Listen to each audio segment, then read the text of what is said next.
Tagtad ng sugat mula ulo hanggang paa at halos tapyas ang dalawang tenga matapos lapain ng hindi lang isa, kundi ng 3 aso.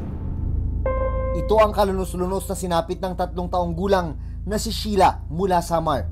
Ito po yung hindi po nakakagat ng aso. Saka ito po nasa na siya po, ospital. Wala na pong buhok. Kwento ng kanyang ama na si Rodeto, hindi nila napansin na lumabas ng kanilang bahay ang bata. Nandun po kasi ako sa palayan, nag-aani po kami. Pag alas 3 po ng hapon, may nagsabi sa akin na yung anak mo daw ng aso, 50-50 na yung buhay. Agad na isinugod sa ospital si Sheila, pero dahil malala raw ang kondisyon ng bata, kinailangan siyang ilipat sa isang malaking ospital na may intensive care unit o ICU.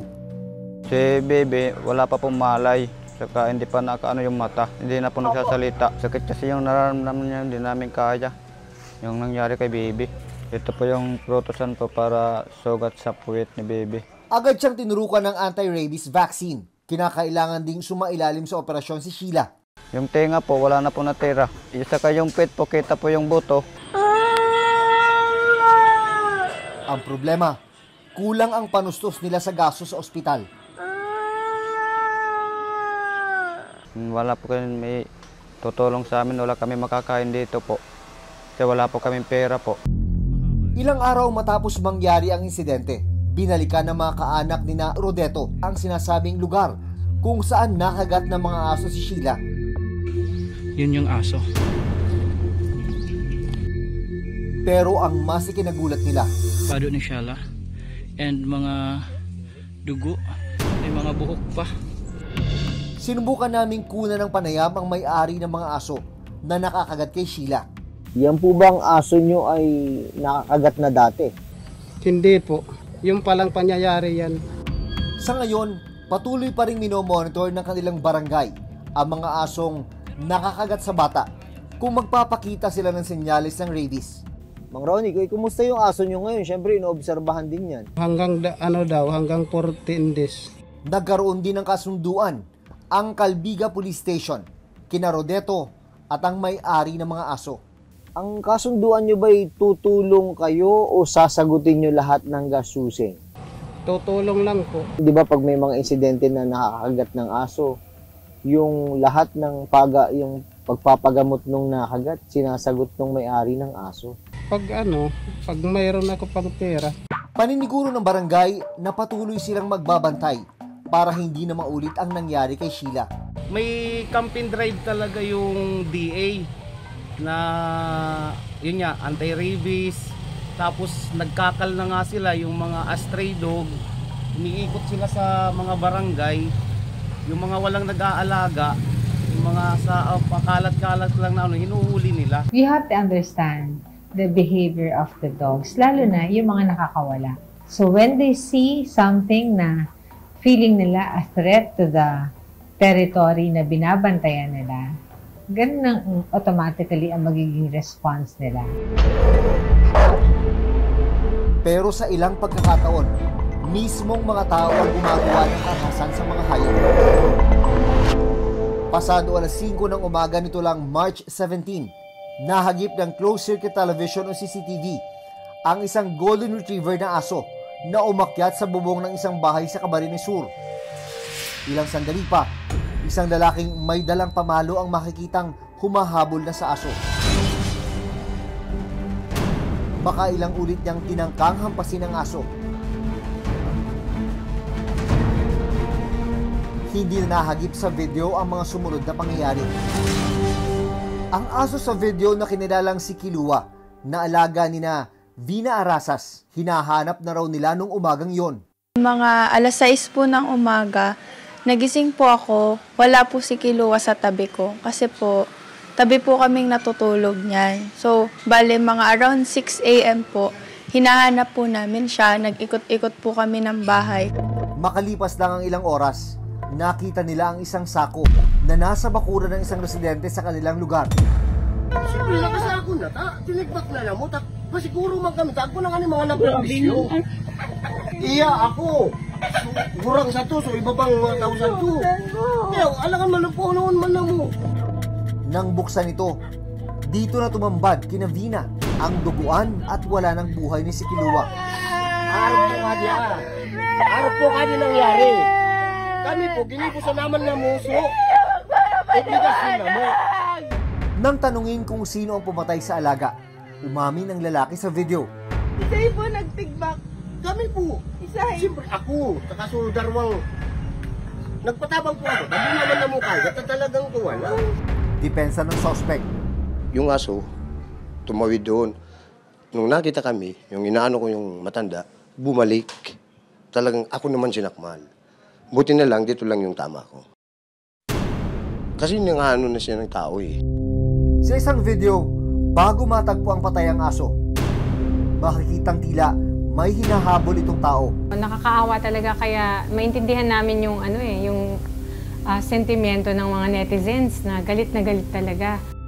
Gayunman, para sa Philippine Animal Welfare Society o PAWS, hindi ito dahilan para brutal na patayin ang aso. Yung pagngangatwiran na kasi nangangagat yung aso. Nung time na pinatay niya ba, kinakagat siya, hinahabol niya pa yung aso para patayin, para saktan. So any problem na meron kayo with animals, tinatawagan po ang ating city veterinarian. Tumatayong co-complainant ang PAWS laban sa suspect na pumatay kina Kilua. It's a beloved pet. Pag nakita mo yung storya nito si Kilua, mahal na mahal. Masakit tignan na namatay siya dahil pinagpapalo siya. Isinampa na ang kasong paglabag sa Republic Act 8485 o Animal Welfare Act. At sakaling mapatunayang nagkasala, kulong ng 6 na buwan hanggang 2 taon ang parusa sa suspect. Tataas yung penalty at yung magiging fine niya is aabutin na halos ng 100,000. There's a clamor for it. Naisip din namin na it's an opportunity para mapakita sa tao na ito seryosong batas at pwede kayong makulong. Sa datos mula sa PAWS, mula 2010 hanggang 2017, umabot sa mahigit 7,000 ang kaso ng animal cruelty o pananakit at pagpatay sa mga hayop sa bansa. Pero noong 2020, umabot sa 3,000 ang kaso ng pang-aabuso sa mga hayop. Pinakamalaking bilang daw dito ang mga aso. 98% ay domesticated animals or companion animals. Kasi ito yung mga kasama ng tao sa bahay eh. Nito lang January 15, 2024, isang tourism officer sa Baras, Rizal ang hinatulan ng guilty matapos mapatunayang pumatay ng isang aspin gamit ang isang airgun. 9 na buwan at 5,000 pesos ang ibang parusa at multa sa kanya ng Baras Municipal Trial Court. Isa ang PAWS sa tumulong para ubusan ang kasong ito.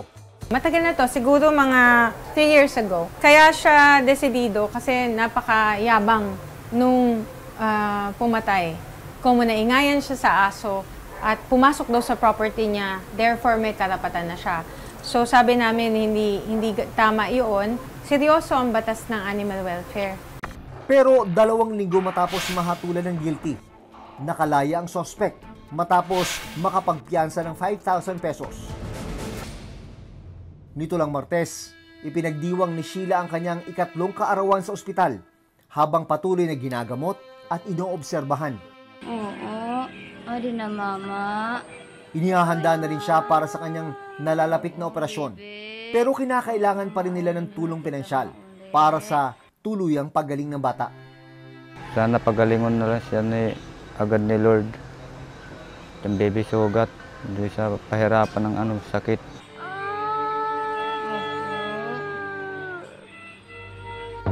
Gaya ng tao, may karapatan din ng mga hayop.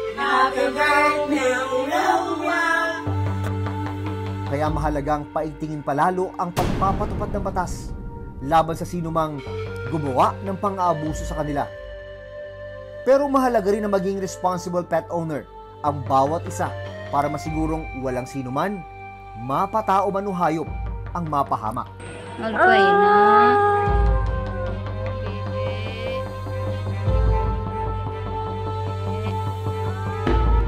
Ako si Jun Veneracion at ito ang Reporter's Notebook.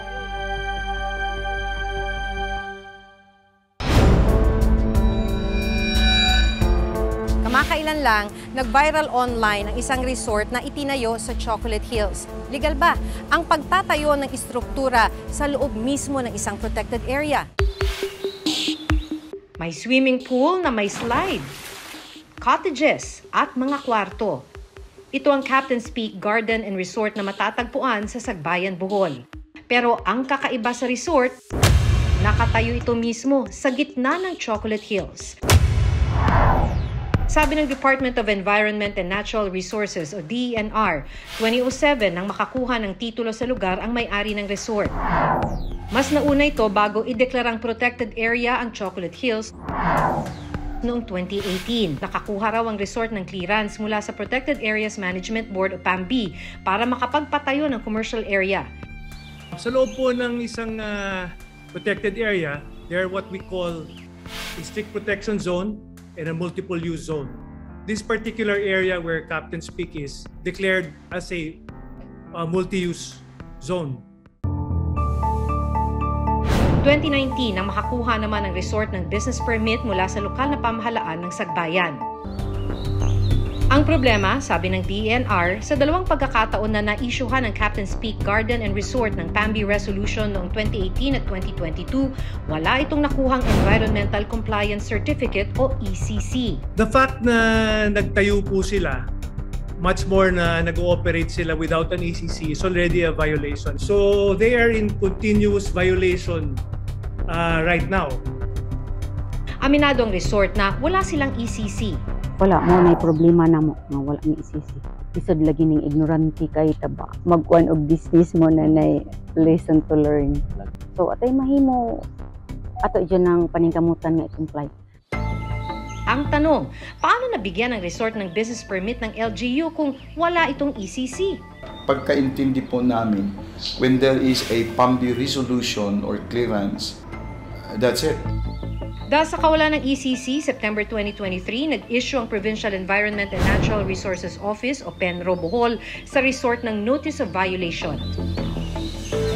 Sa kabila nito, nagpatuloy sa operasyon ng resort base na rin sa mga post online. Dito rin ginanap ang swimming competition para sa Bohol Provincial Meet nito lang February 2024. Nito lang March 14, nagbaba ng cease and desist order ang DENR para pansamantalang ipasara ang resort. Kasi ang nangyayari ngayon parang naghuhugas ng kamay ang mga tao. Sabi ng LGU binigyan ng permit ng DENR. Ang sabi ng DENR binigyan ng permit pero kailangan ng Environmental Compliance Certificate ng ECC. Pero alam naman natin na yung pagtatayo hindi naman overnight, 'di ba? Naghukayan para sa swimming pool. Nagtayo ng building. So ang tanong hindi ba natulog ba sila sa pansitan? Bakit hindi alam ng LGU na nakansila? Hindi ba sila nag-uusap pero sila member ng Protected Area Management Board? Samantala, sabi ng United Nations Educational, Scientific and Cultural Organization o UNESCO, ano ba yung mga nalabag niya sa criteria when it was declared as a global geopark? Kailangan kasi natin makita is whether the guidelines of the Protected Area Management Board of the Chocolate Hills is strict enough, to ensure that we are able to protect, the Chocolate Hills, in its geological significance. Lumalabas na hindi lang pala ito ang naipatayong istruktura sa may Chocolate Hills. There's the view deck talaga na owned by the government. There is that Sagbayan Peak, which is an old structure, and yung Good Agta. So our presumption is that they went through the process and they were able to get the required permits. Paniniguro ng DENR, sisilipin nila kung dumaan sa proseso at kumpleto sa mga requirements ang ibang itinayong establishmento sa lugar. Whatever the policies, laws, rules, and regulations applicable to this particular establishment, we will apply it equally to all. Sa pagkakataong nalalagay ang mga ito sa matinding banta, mas dapat na maging mataas sa mga pamantayan ng pamahalaan. Mahalagang nasusunod ang mga alituntunin, mahigpit na naipatutupad ang mga kautusan at batas, at ang mga lalabag mapanagot. Ako si Maki Pulido at ito ang Reporter's Notebook.